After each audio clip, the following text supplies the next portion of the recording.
Okay student, last turn पर हमने part A का लास्ट टॉपिक डिस्कस किया था। उसके बाद अब आपके सामने एक बार फिर से हम चैप्टर 4 का पार्ट बी लेकर हाजिर हैं। इस वीडियो में आपको एक स्पेसिफिक मटेरियल प्रिज्म की बात की जाएगी। जब स्कूल खुलेगा तो हम आपको प्रिज्म लेबोरेटरी के अंदर दिखा भी देंगे कि प्रिज्म क्या होता है। तो यहाँ पर हम देखेंगे refraction of light through a prism. तो रिकॉल कर लेते हैं व्हाट इज रिफ्रैक्शन। रिफ्रैक्शन क्या होता है आपको बहुत अच्छे से मालूम है। रिफ्रैक्शन लाइट की बेंडिंग का नाम है। जब लाइट एक मीडियम से दूसरे मीडियम में ट्रैवल करती है तो इसे हम रिफ्रैक्शन कहते हैं। ठीक है, अब ये प्रिज्म क्या है और ये प्रिज्म में कैसे होगा, how will it happen in prism, we have to find out here. तो कंसंट्रेट, देखो प्रिज्म बनाने की एक टेक्निक सीखो। ये प्रिज्म है, एक ट्रायंगल आपने बनाया, फिर आप ऐसे ही एक दूसरा ट्रायंगल बनाइए। ठीक, अब ये मिला दीजिए और ये मिला दीजिए और ये मिला दीजिए।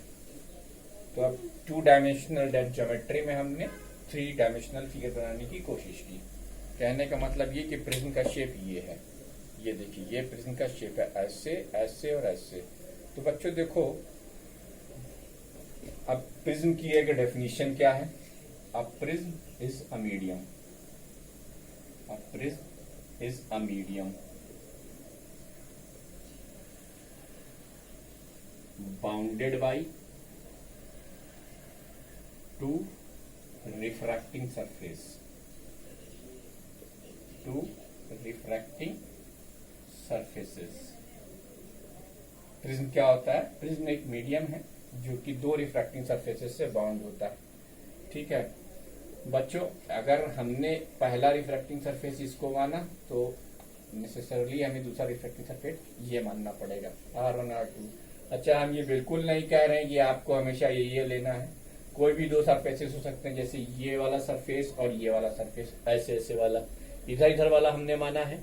ठीक है, आप चाहें तो ये वाला और ये वाला भी ले सकते हैं, लेकिन वो थोड़ा इनकन्वीनियंट हो जाएगा एक्सप्लेन करने में। तो बहरहाल हमने ये 2 सरफेसेस लिए हैं, ये वाला सरफेस और ये वाला सरफेस। इन दोनों सरफेस के बीच का जो मीडियम है उसे हम प्रिज्म कहेंगे। ये प्रिज्म की डेफिनेशन हो गई। अब चलो इसका एक ट्रांसवर्स क्रॉस सेक्शन ले लेते हैं ताकि इसके और फिनोमेना को एक्सप्लेन किया जा सके कि प्रिज्म में रिफ्रैक्शन कैसे होता है। ठीक है, तो ये एक रिफ्रैक्टिंग सरफेस, ये दूसरा रिफ्रैक्टिंग सरफेस। आर क्या रिप्रेजेंट कर रहा है, आर यहाँ रिप्रेजेंट कर रहा है रिफ्रैक्टिंग सरफेस।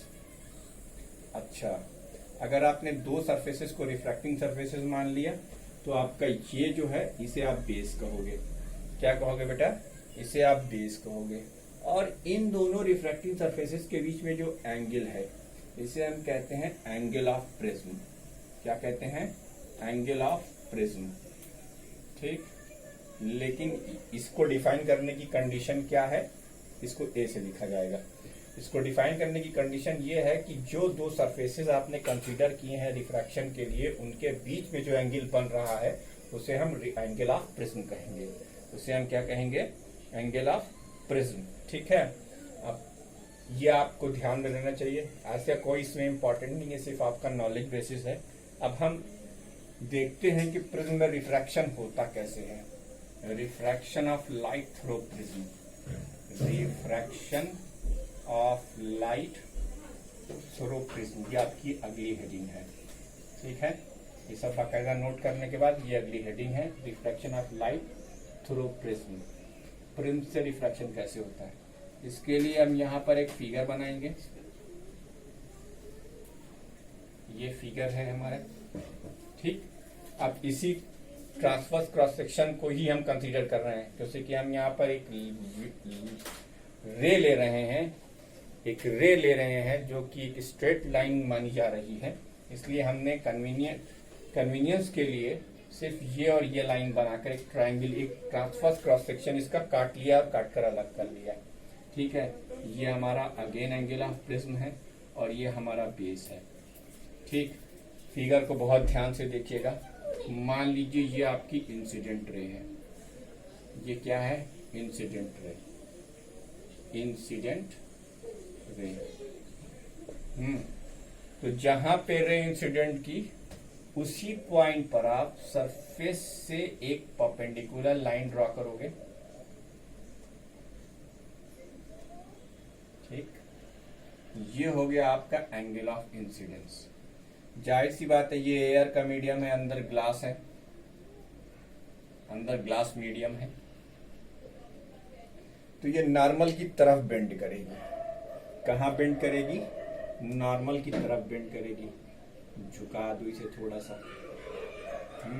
थोड़ा सा झुकाओ, ऐसे एकदम पैरेलल अभी मत दिखाना, क्योंकि वो एक स्पेसिफिक कंडीशन है, वो मिनिमम डेविएशन की कंडीशन है। तो बच्चों वो मिनिमम डेविएशन की कंडीशन हम अलग से डिस्कस करेंगे। फिलहाल हमने आपको समझाने के लिए बता दिया कि क्योंकि रे रेयरर से डेंसर मीडियम में जा रही है, इसलिए नॉर्मल की तरफ बेंड कर रही है। तो अब ये जो आपका एंगल है इसे हम R1 कहेंगे। ये रिफ्रैक्शन, ये फर्स्ट रिफ्रैक्शन का एंगल हो गया।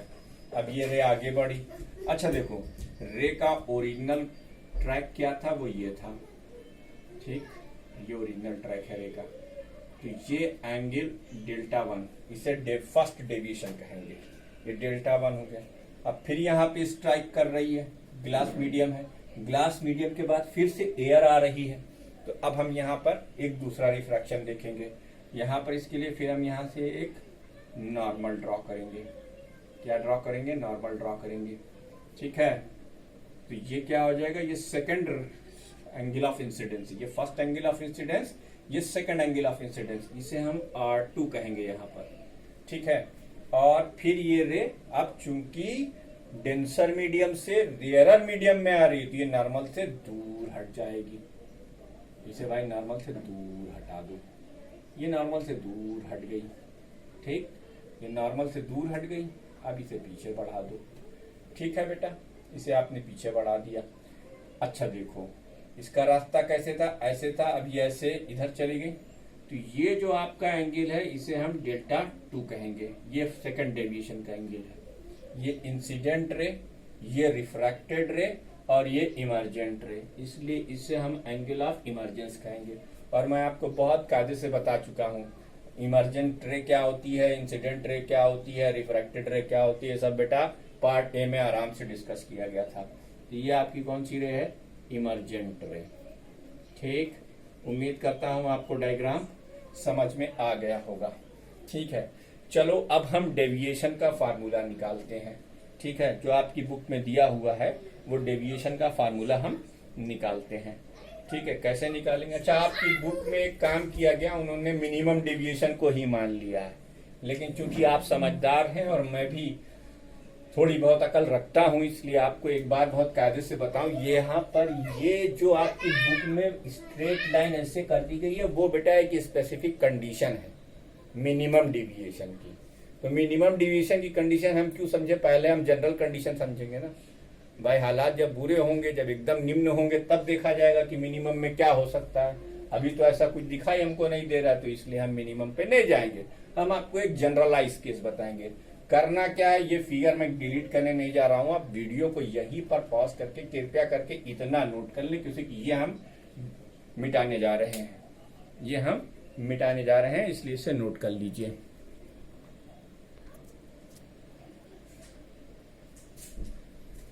अच्छा, ये फिगर आपको दिख रहा है। अब इसी फिगर से हम डेविएशन का फार्मूला निकालेंगे। आओ पंडित जी को बुलाते हैं, नामकरण संस्कार करते हैं, अकीका सेरेमनी। ठीक है, ये क्या है? पी क्यू, इस पॉइंट का नाम हमने आर रखा, इस पॉइंट का नाम हमने एस रखा। ठीक है, और बेटा देखो, ये रे और ये रे है ना, ये इंसिडेंट रे और ये इमर्जेंट रे है। तो इसका टोटल डेविएशन कितना है? वो ये है डेल्टा। ये क्या है? Total deviation. इसे आप कहेंगे नेट डेविएशन। ठीक है, हमें यही कैलकुलेट करना है। ठीक, जो आपकी बुक में भी कैलकुलेटेड है।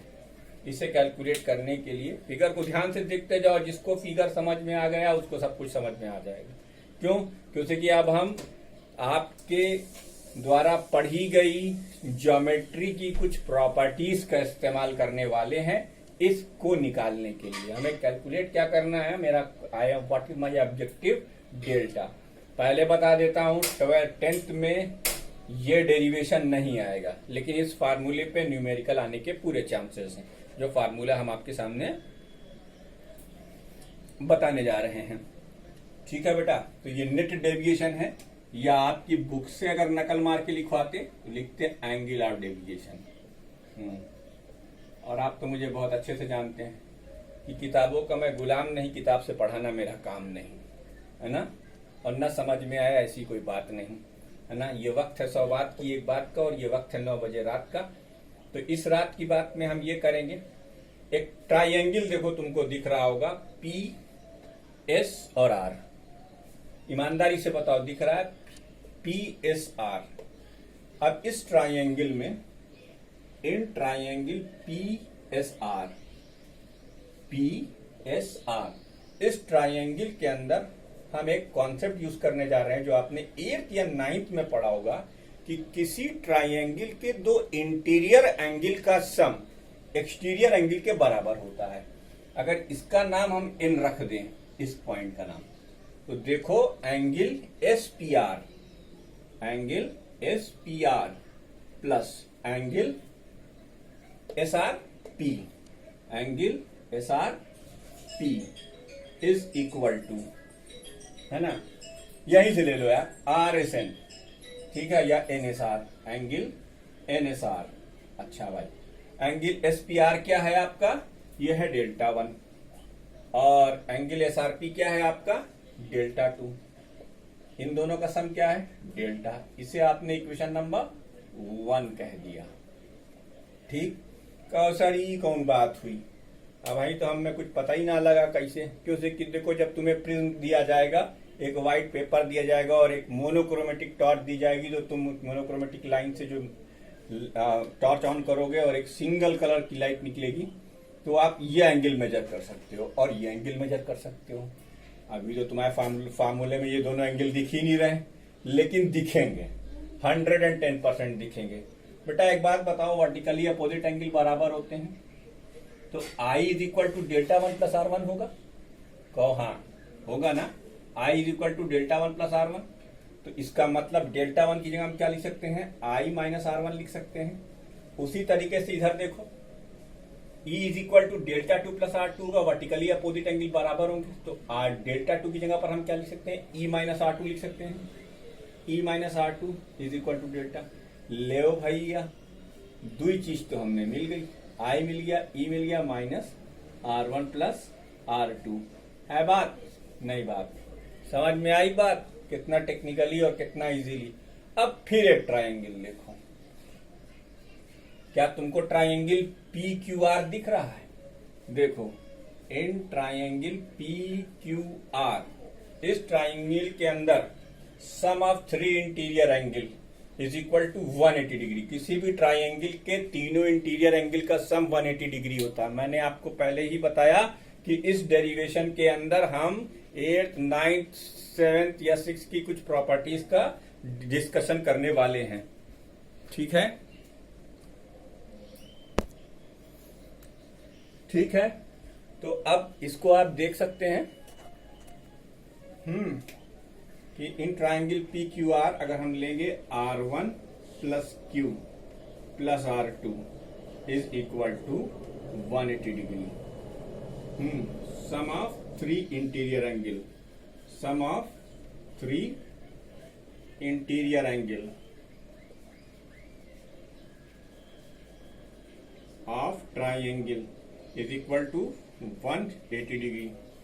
अब देखो यहां से R1 plus R2 is equal to 180 degree minus Q, इसे इक्वेशन नंबर 3 लिखा। मसला अभी भी सॉल्व नहीं हुआ है हमारा, क्यों, क्योंकि R1 प्लस R2 की वैल्यू जो आपको दिख रही है, ये भी इंटीरियर मामला है और हम प्रिज्म के अंदर घुस के कुछ भी नहीं मेजर कर सकते। लेकिन हमारे पास एक और है, एक और चीज है जिससे अब हम देखो क्लियर कट निकाल लेंगे। अगर इस ए को हम यहां लिख दें और इसे वर्टिस बना दें, ये अभी भी एंगल ऑफ इंसिडेंस है, हमने कुछ बदला उदला नहीं है भाई, बस सिर्फ ये इसको ए ऊपर कर दिया। तो अब एक क्वाड्रिलेटरल देखो, A P Q are, quadrilateral के चारों एंगल का सम जो होता है वो 360 डिग्री होता है। तो तुम जरा ध्यान से देखो, इन क्वाड्रिलेटरल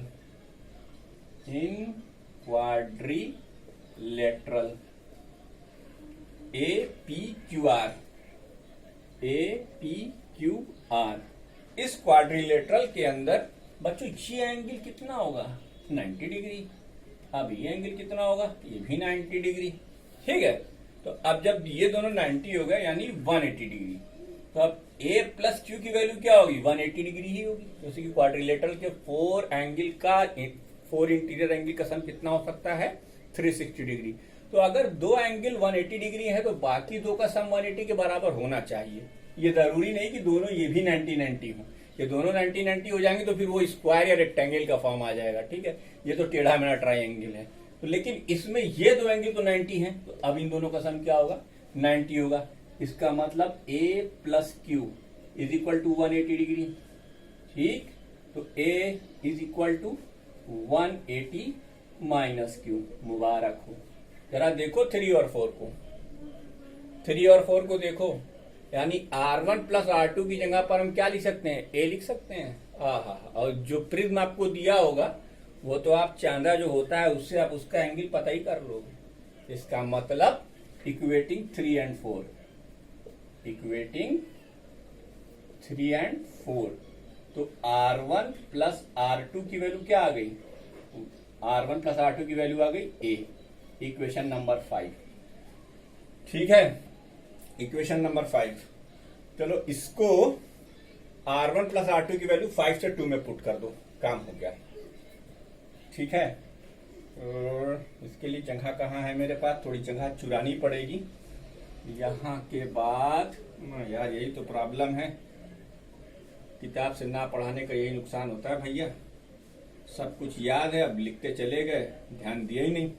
अब देखो 5 से substituting R1 plus R2 from 5 in 2, substituting